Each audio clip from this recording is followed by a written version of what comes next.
Nous avons dit que le pouvoir doit changer les mains. Alléluia. Tu as récupéré le pouvoir. Le pouvoir perdu est revenu entre tes mains. La seconde chose qui doit revenir entre tes mains que tu as perdu, c'est la richesse. La richesse doit changer les mains. Alléluia. Après le pouvoir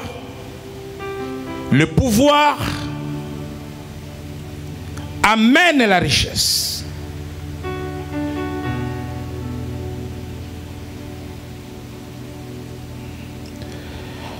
Lorsque une ville est conquise par l'ennemi, nous voyons cela dans la Bible, et même de nos jours, la première chose, le conquérant porte sa main sur la richesse de celui qui a été vaincu. La Bible parle beaucoup de la richesse.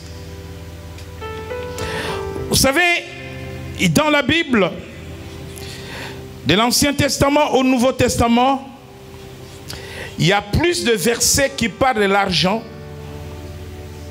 de l'offrande,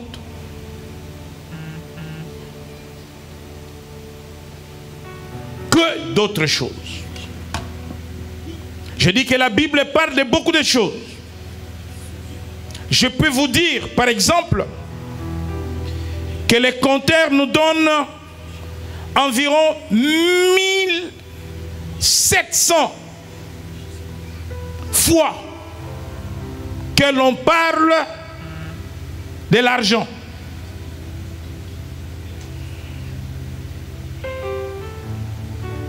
Et le compteur de l'argent dépasse la moyenne du compteur de la prière.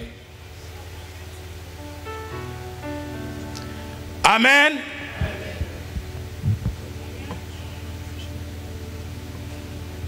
La Bible nous demande de prier sans cesse. Mais 1700 fois, on revient sur l'argent, la richesse, la prospérité, l'offrande, l'argent, l'offrande.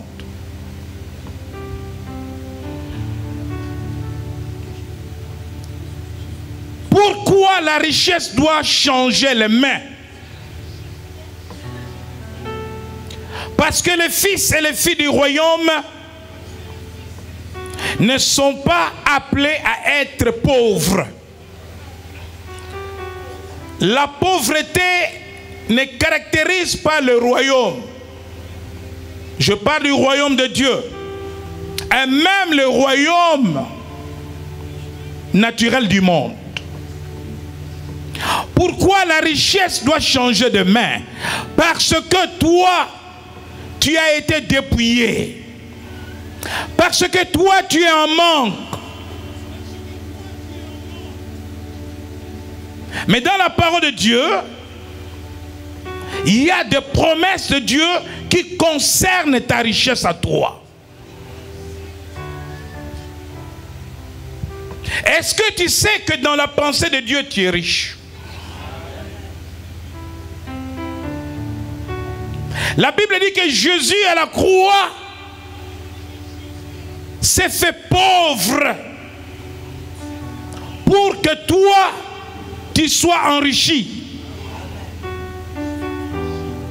Je peux parler de la richesse matérielle, comme je peux parler de la richesse spirituelle. Mais nous avons tendance à amener les enfants de Dieu toujours dans le spirituel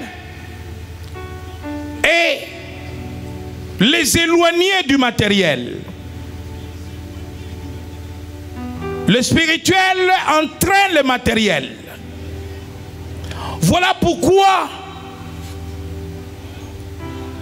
Salomon, le sage, il dit dans Ecclésiaste que l'argent paie tout.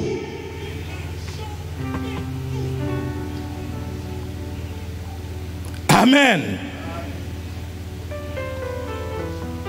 L'argent paie tout. C'est Salomon qui le dit.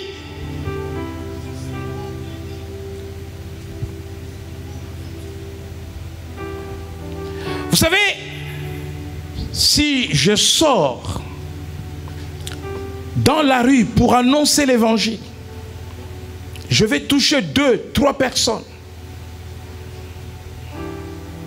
Mais si j'ai beaucoup de moyens financiers, beaucoup d'argent, j'ai une grande chaîne de télévision. Amen.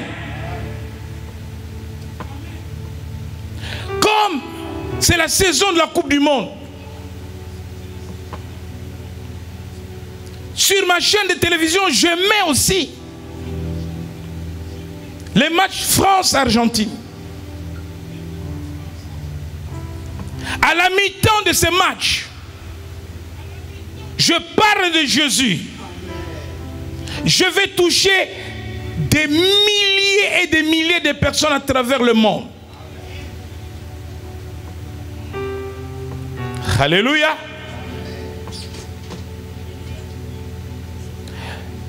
Les commerçants de grandes marques touchent des milliers de personnes à travers le monde à la mi-temps des matchs. Mais nous pouvons aussi parler de Jésus à la mi-temps des matchs. Oui, sauf si nous sommes riches, si nous avons l'argent, si nous avons des moyens. Amen.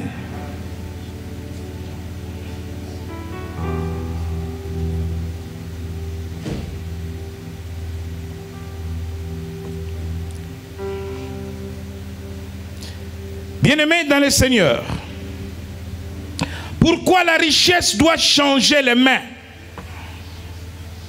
D'abord, c'est une promesse de Dieu pour nous.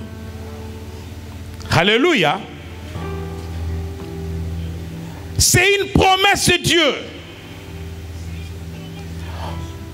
Vous vous rendez compte que ce sont des méchants qui ont beaucoup d'argent. Ce sont ceux qui ne vont pas à l'église qui ont beaucoup d'argent. Est-ce que vous pouvez expliquer cela? Quelqu'un dira oui, parce qu'ils sont dans des loges, parce que ils consultent Satan. Mais laissez-moi vous dire que c'est aussi la parole de Dieu qui veut qu'il soit ainsi. C'est aussi Dieu qui le veut. Regardez le scénario que Dieu a imaginé. Nous lirons cela dans la parole de Dieu. Dieu fait travailler le méchant, les injustes, le païen. Il les fait travailler.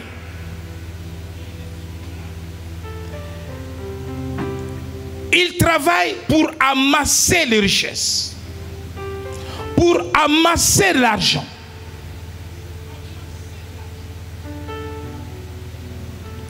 Toi, il te bénit. Lorsqu'il te bénit, la Bible dit que c'est la bénédiction de l'Éternel qui enrichi et sans chagrin. Eux travaillent. Dieu les fait travailler. Dieu le fait amasser l'argent. Est-ce que tu sais qu'il travaille pour toi? Non. Est-ce que tu sais que les gens du monde travaillent pour toi?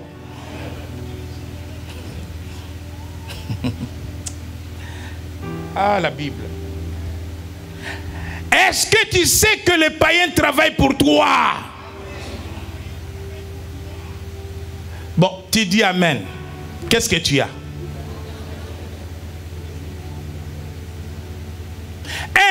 Ignorance de la parole par les chrétiens. Ignorance de la révélation par les chrétiens. Ignorance de la sagesse par les chrétiens. Dieu a voulu qu'eux, ils travaillent beaucoup, qu'ils gagnent beaucoup d'argent. Mais cet argent, c'est pour toi et moi. Mais maintenant, le problème, comment cet argent va quitter leurs mains pour venir à nous? La richesse doit changer les mains. Sans la sagesse de Dieu, tu ne sauras pas comment ce transfert de fonds s'opère. Alléluia. C'est comme ça que vous entendrez qu'on a prié pour un païen et qui a donné 1 million à l'église parce que sa femme a été guérie ou son fils a été guéri. La maladie n'est qu'une situation que Dieu a créée. Le contact entre l'église et ses païens n'est qu'une opportunité que Dieu lui-même a créée. Le problème de Dieu n'est pas dans toutes ces occasions qu'il crée. Le problème de Dieu est dans sa parole. Dans sa parole, Dieu a dit: je fais travailler le méchant. Ils amassent des richesses pour le juste. Dieu a parlé. Dieu a donné une promesse au juste. Que cet argent-là, c'est pour vous. Mais aller récupérer, ce n'est plus le problème de Dieu, c'est le problème du juste. Est-ce que quelqu'un comprend? Ce n'est pas que le juste ouvra ses bras, ses mains, et que l'argent part du méchant et tombe et lui ramasse. Non. Nous lisons la parole de Dieu dans le livre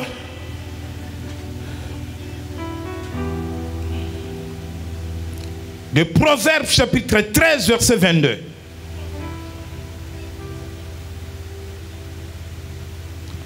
Tu vas comprendre que je n'invente rien. Et tu comprendras que je ne dis pas des histoires. Lisons Proverbe 13, 22. Proverbe chapitre 13, verset 22. L'homme de bien a pour héritier les enfants de ses enfants, mais les richesses du pécheur sont réservées pour le juste. Alléluia. Les richesses de pécheurs sont réservées pour qui? Les justes.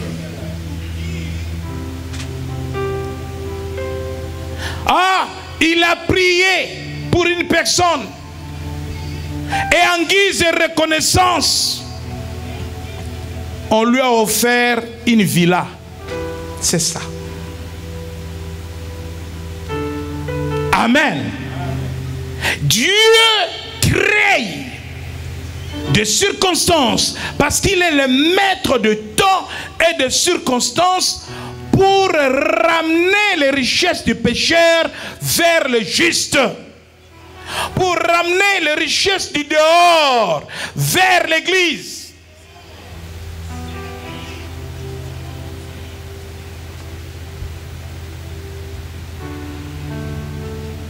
Il y a un temple au Nigeria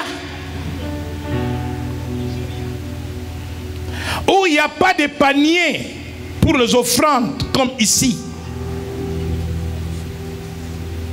C'est une camionnette qui fait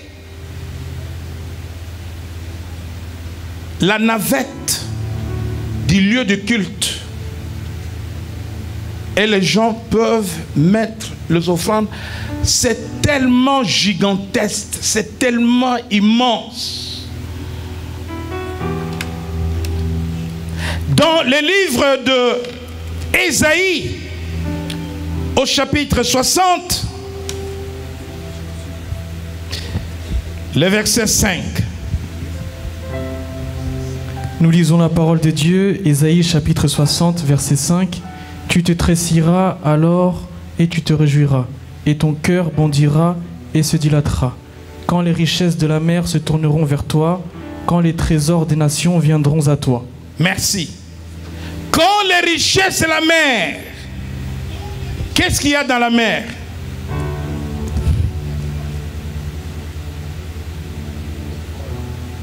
La mer est plus riche que la forêt. La mer égorge beaucoup de richesses.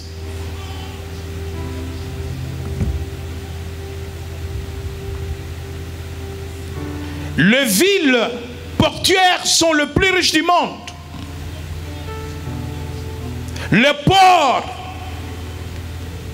ramène beaucoup de recettes. Le pétrole dans l'eau.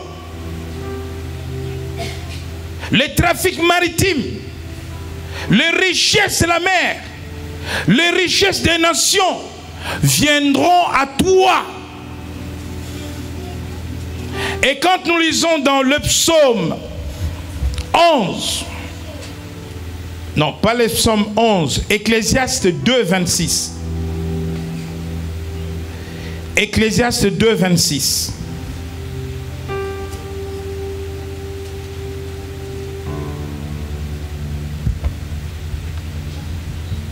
Je lis la parole du Seigneur, Ecclésiaste 2, verset 26. Car il donne à l'homme qui lui est agréable la sagesse, la science et la joie. Mais il donne aux pécheurs le soin de recueillir et d'amasser, afin de donner à celui qui est agréable à Dieu. C'est encore là une vanité et la poursuite du vent. Amen. Est-ce que Dieu t'a donné toi l'argent? Est-ce que Dieu t'a donné l'argent? Dieu t'a donné la sagesse. Amen. La science, la joie. L'argent, il a donné à qui? Car il donne à l'homme qui lui est agréable la sagesse, la science et la joie. Tu es agréable à Dieu. Tu es le juste. Toi, Dieu t'a donné la sagesse, la science, l'intelligence, la connaissance et la joie. Mais ces choses-là produisent l'argent. Alléluia. Il ne t'a pas donné l'argent directement. Il t'a donné des choses qui vont amener en toi l'argent. Entre autres, la sagesse. Pourquoi Salomon est l'homme le plus riche de la terre jusqu'à aujourd'hui? Dieu lui a donné la richesse, mais lui, il avait demandé la sagesse.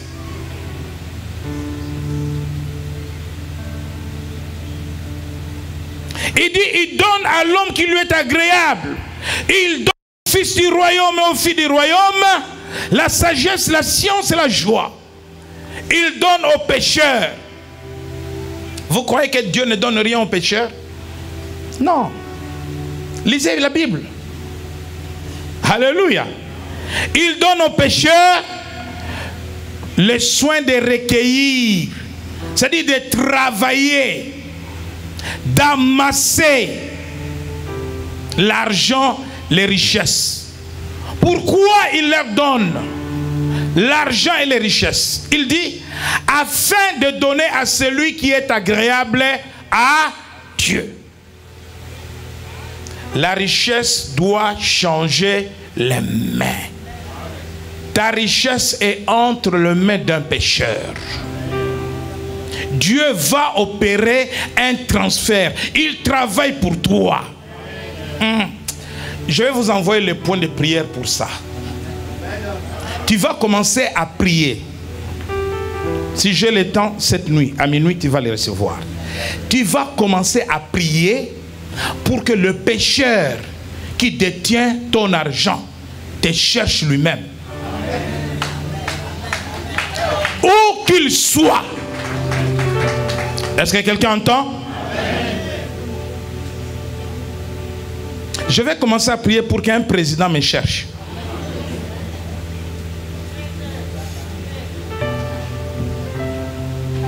Parce que moi, je pense que la richesse que j'ai là est entre les mains du roi. Moi, c'est celle-là que je veux, cette richesse-là. Alléluia. Pour gagner les nations avec l'évangile. Bien-aimés, on ne gagne pas les nations avec l'onction. On gagne les nations avec l'argent.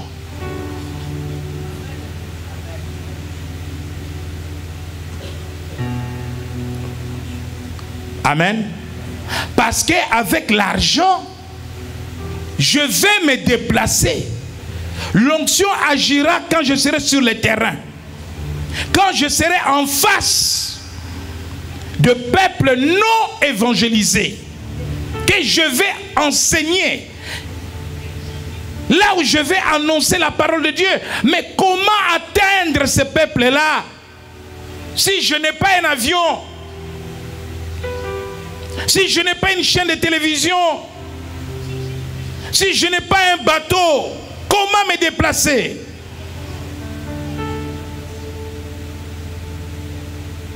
Dieu dit qu'il donne aux pécheurs. Il les fait travailler. Il travaille. C'est pour ça qu'il travaille même le dimanche. Pendant que nous sommes à l'église. Et il travaille pour nous. Alléluia. Tu vas recevoir un point de prière. Tu vas commencer à prier pour les transferts de la richesse. Parce que la richesse maintenant doit changer les mains. Je n'invente pas un évangile de prospérité. Je reste dans les Écritures. C'est la parole de Dieu. Dieu va créer une circonstance. Dieu va créer une opportunité. Mais pour cela, il te faut de la sagesse. Si tu n'as pas la sagesse, tu vas mourir, tu vas au cimetière. Le pécheur qui a ton argent, il reste avec cet argent. Le pécheur qui a tes maisons, il reste avec tes maisons. Le pécheur qui a tes biens, il continue à garder ses biens.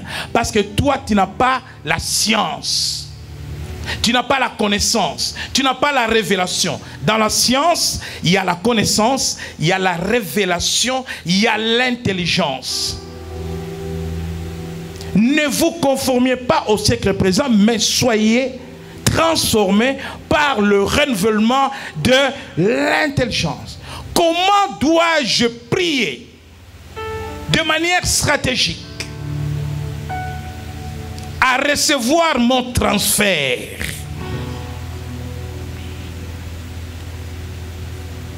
Comme tu reçois un transfert de Western Union, ta richesse est quelque part. Bien-aimés dans le Seigneur, je voudrais vous dire que l'argent relève d'un domaine que l'homme ne peut pas maîtriser s'il n'a pas la révélation. Les païens te diront si tu n'es pas initié. Et nous, nous disons, si tu n'as pas la révélation de la parole de Dieu, si tu n'as pas la sagesse pour comprendre comment cela s'opère. Lorsque nous lisons dans Deutéronome chapitre 8,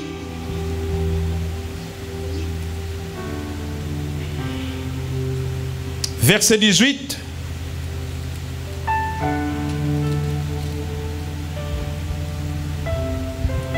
Deutéronome chapitre 8, verset 18, je lis la parole au nom du Seigneur. Souviens-toi de l'Éternel, ton Dieu, car c'est lui qui te donnera de la force pour les acquérir, afin de confirmer, comme il le fait aujourd'hui, son alliance qu'il a jurée à tes pères. Alléluia. Remonte au verset 17. Garde-toi de dire en ton cœur, ma force et la puissance de ma main m'ont acquis ces richesses. Souviens-toi de l'Éternel, ton Dieu, car c'est lui qui te donnera de la force pour les acquérir, afin de confirmer, comme il le fait aujourd'hui, son alliance qu'il a jurée à tes pères. Merci. Vous allez remarquer que beaucoup de personnes font tout pour avoir la richesse, mais ils n'arrivent pas. Alléluia. Tu vas tout faire pour avoir la richesse, mais tu n'arrives pas. Tout simplement parce que pour acquérir la richesse, Dieu doit te donner de la sagesse. Je ne parle pas de la richesse du monde. Les pécheurs travaillent, ils amassent l'argent. Mais je parle de la richesse qu'un enfant de Dieu doit recevoir par les transferts. Il faut de la sagesse. Il faut de la force. Donc, il y a des lois qui gouvernent ces transferts de richesse. Comment les transferts de richesse changent de main? Premièrement, il faut acquérir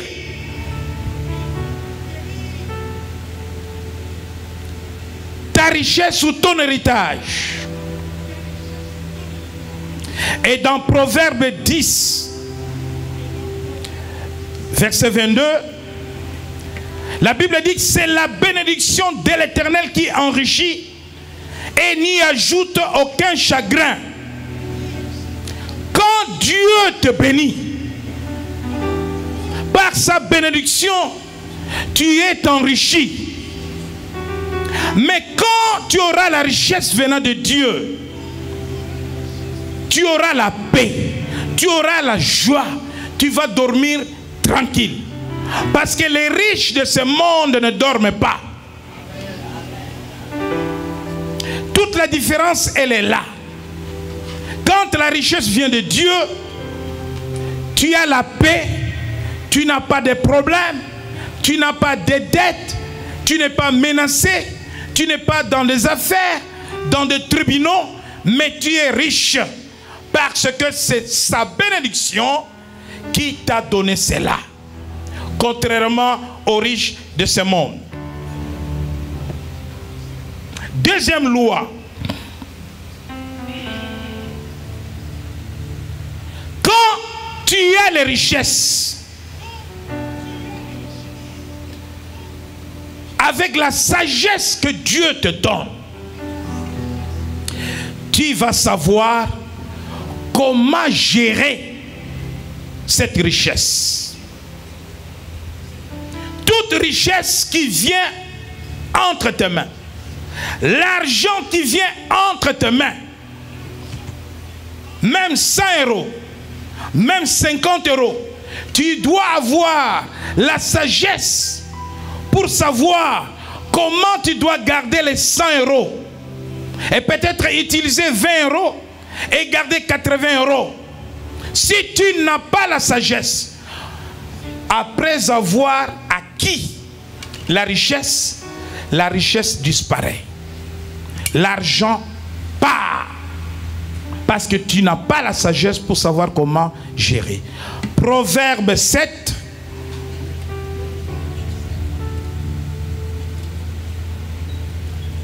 Proverbe 7.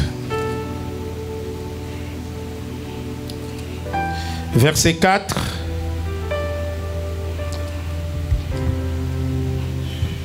Proverbe 7, verset 4, je lis la parole au nom de Jésus. Dis à la sagesse, tu es ma sœur, et appelle l'intelligence ton ami. Continue. Pour qu'elle te préserve de la femme étrangère, de l'étrangère qui emploie des paroles doucereuses. J'étais à la fenêtre de ma maison et je regardais. Nous allons au chapitre 8. Proverbe chapitre 8,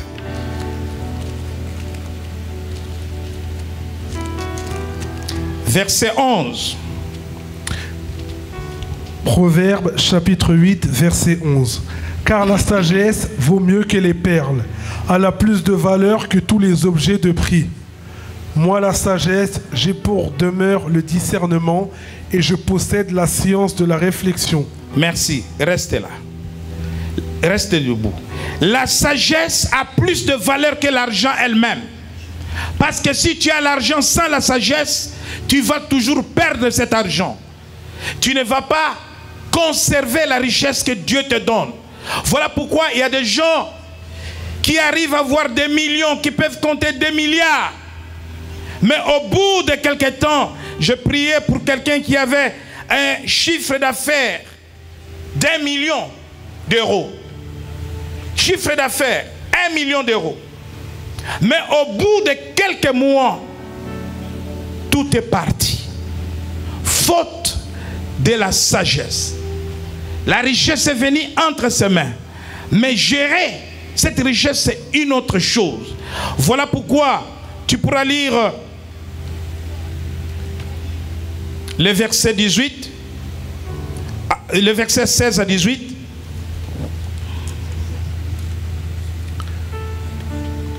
Proverbe chapitre 8, versets 16 à 18. Par moi gouvernent les chefs, les grands, tous les juges de la terre. J'aime ceux qui m'aiment et ceux qui me cherchent me trouvent. Avec moi sont la richesse et la gloire, les biens durables et la justice. Alléluia!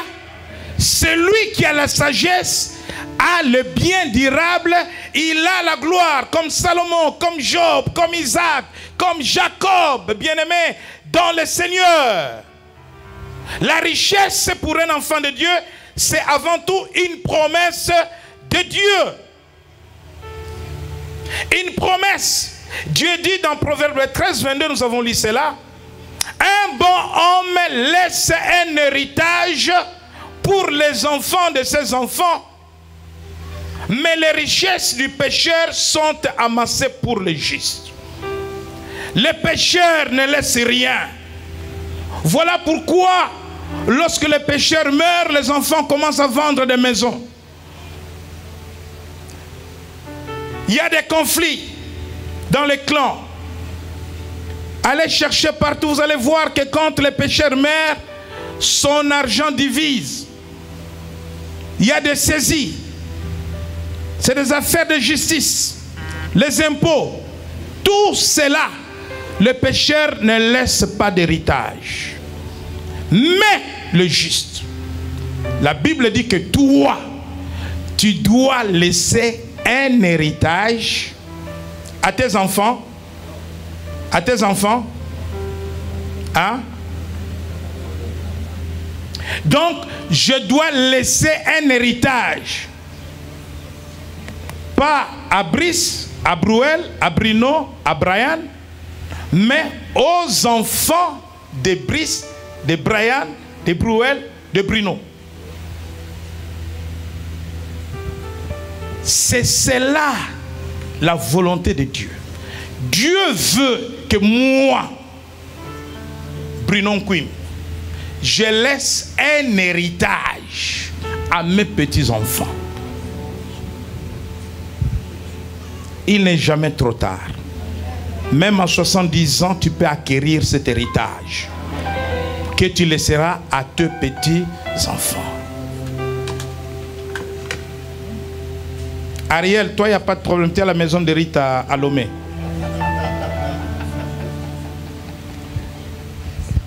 Vous voyez ce que Dieu dit dans sa parole. Proverbe 13, souligné. Aujourd'hui, tu ne vas pas dormir avec ça. Quel héritage vas-tu laisser?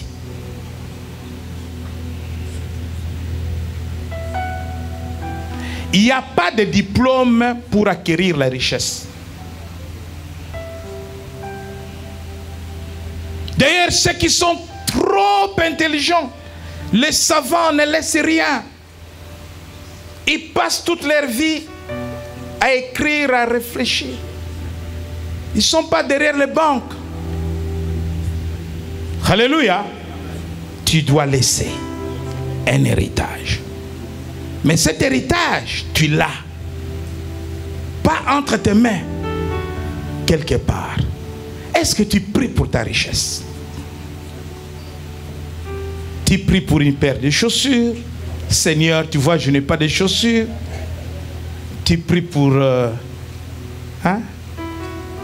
Tu pries pour quoi? Est-ce que tu pries pour les richesses? Dieu veut que tu sois riche. Christ s'est appauvri afin que nous soyons enrichis. Est-ce que tu pries pour tes biens? Parce que tu as des biens que tu ne possèdes pas, mais qui sont passés quelque part.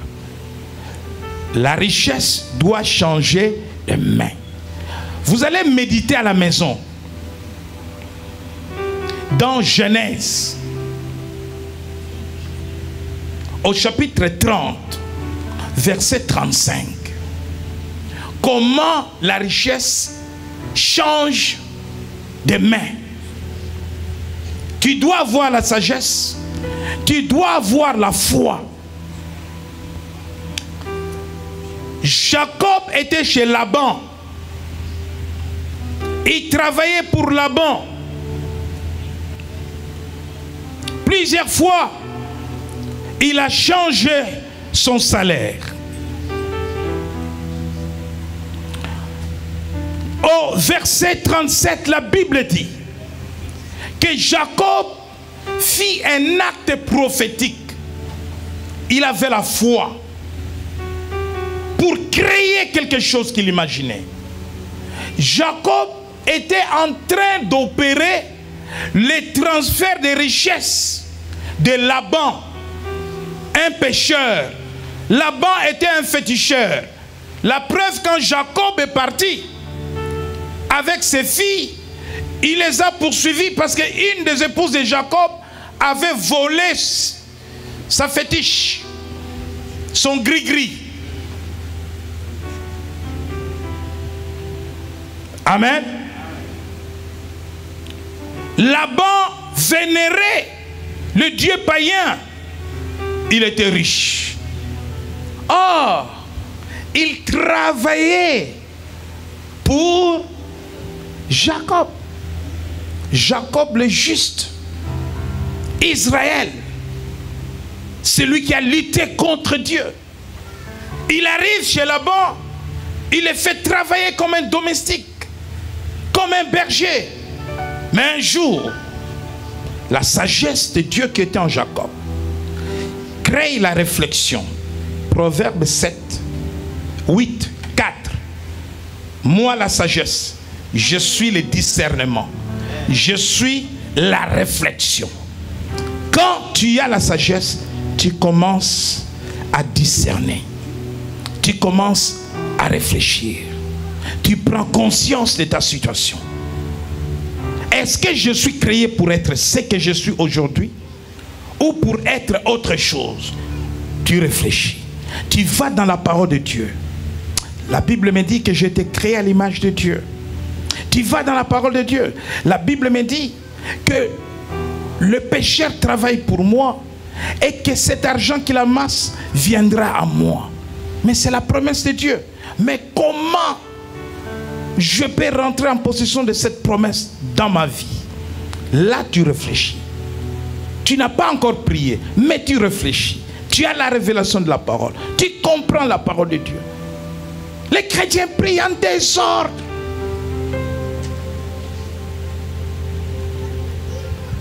On ne prie jamais en dehors de la parole de Dieu. Toute prière que Dieu va exaucer doit être fondée sur ce que lui il a dit.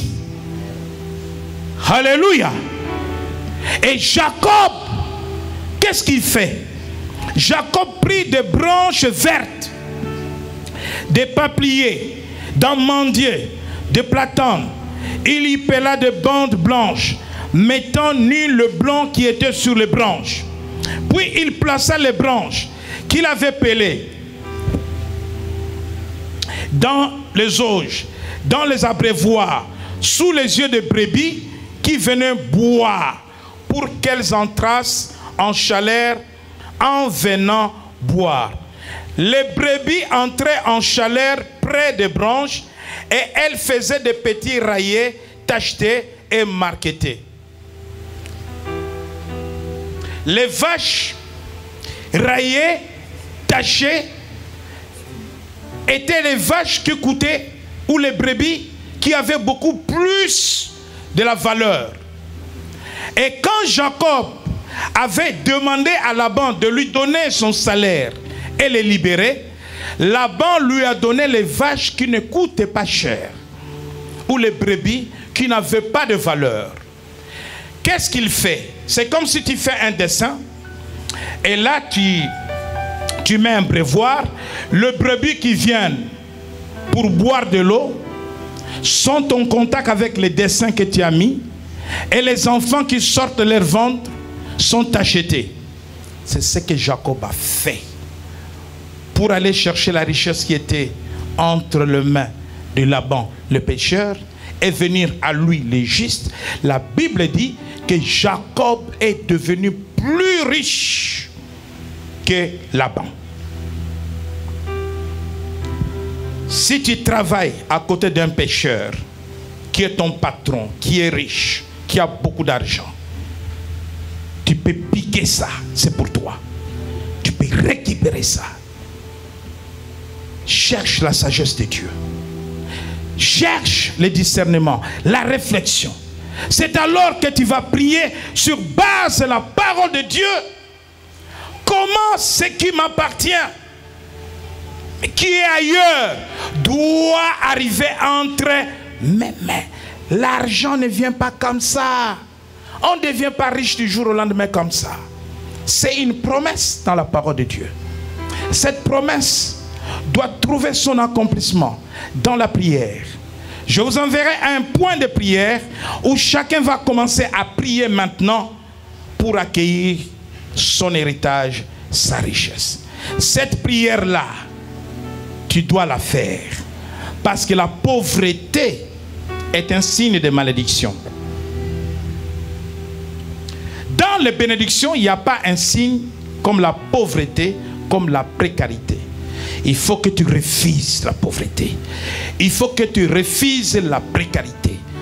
Parce que c'est un signe de malédiction. Comme toutes les malédictions sont transmissibles, la pauvreté aussi, elle est transmissible. Tu es pauvre, tes enfants seront pauvres, tes petits-enfants seront pauvres.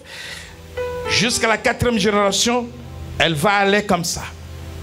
Et il faut arrêter l'hémorragie de la précarité, de la pauvreté, rentrer en possession des richesses. Et pour terminer, tu liras dans Matthieu 25, de 14 à 24. Quand tu as l'argent, il faut multiplier cela. L'argent qui n'est pas multiplié te rend toujours pauvre. Amen. Amen. Tu ne seras pas riche avec ton salaire. Les salaires, c'est pour acheter les Grecs, pour aller au McDo, payer l'électricité, payer les loyers. Quelqu'un m'entend? Quelqu'un m'entend? La richesse, c'est les affaires. La richesse, c'est le business. La richesse, c'est l'entrepreneuriat. La richesse, c'est l'entreprise. Quelqu'un m'entend? Tu vas lire Matthieu 25, 14 à 24. La multiplication, la parabole du talent. Quand Dieu te donne, Dieu n'a jamais donné autant de milliards à quelqu'un du jour au lendemain. Il donne toujours à titre symbolique quelque chose pour un début. Tu dois travailler cela. Tu dois multiplier cela. La parabole du talent consiste à travailler, produire.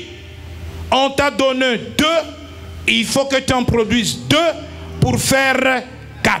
Ça, ce sont des lois qui gouvernent toute richesse. Tu peux prier, tu peux jeûner, Mais si tu n'appliques pas les lois qui gouvernent les richesses, acquérir la sagesse, la gestion, la multiplication, et ce sont des lois qui sont fondées dans la parole de Dieu, tu recevras, tu perdras toujours. Ça viendra, ça partira toujours. Mais je voudrais tout simplement te dire que Dieu t'a promis l'héritage, la richesse. C'est une promesse de Dieu. Il faut aller s'accaparer.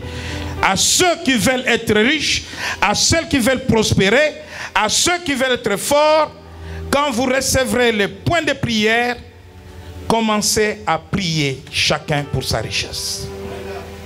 Alléluia. Commencez chacun à prier pour sa richesse. Dieu va créer des opportunités. Dieu va créer des circonstances. Et c'est cela la transformation financière. Que le Seigneur vous bénisse.